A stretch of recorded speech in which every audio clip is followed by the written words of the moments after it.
At the present time, what Sacramento has done is commendable, and it's the only thing they could have been booked on was a conspiracy. Was a conspiracy charge which in itself is a felony. But these Black Panthers showed up some weeks ago at the airport to meet the Betty Chavez, the widow of Malcolm X, carrying the same things. And the only thing we could find to book them on then, and we couldn't book them, was if they had a live round in the breach and they were transporting guns around in automobiles.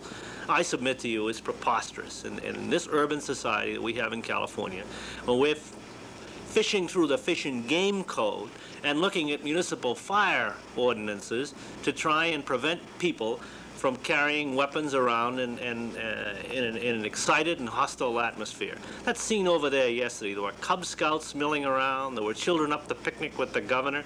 When this group met Saturday in Richmond, we took aerial shots of them from a helicopter, and the meeting is, they sealed off a block in Richmond with armed guards at each corner and with riflemen on the roof.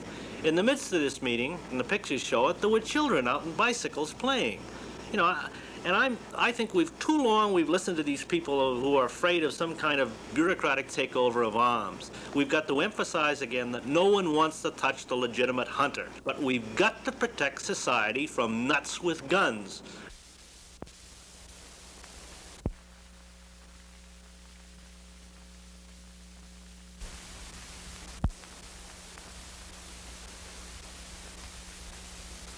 We've got millions of dollars worth of this stuff still in warehouses, still waiting to be sold by would-be purchasers. And the kind of purchases we get would send a shiver up your back. We busted one fellow not too long ago in Southern California who had a terrorist saboteur's handbook, who explained with the use of easily available chemicals how to detonate a car, how to booby trap a pen, and was making and selling this stuff. He also had plans for how to strip down and reactivate a deactivated machine gun. He's now in Camarillo as a certified mentally incompetent person. His friends put him in. And this is the kind of person who is dealing in this sort of thing. See, too long we've listened to the hunters. Nobody wants to move in on the hunters. But the hunters, the National Rifle Association has said again and again, you can't touch guns, the Second Amendment. Well, the Second Amendment relates and speaks of a well-regulated militia. It doesn't talk about a ragtail tin soldier army of cannon collectors who are, most of them, disturb people anyway. Now, I don't mean to say that this is just a California problem.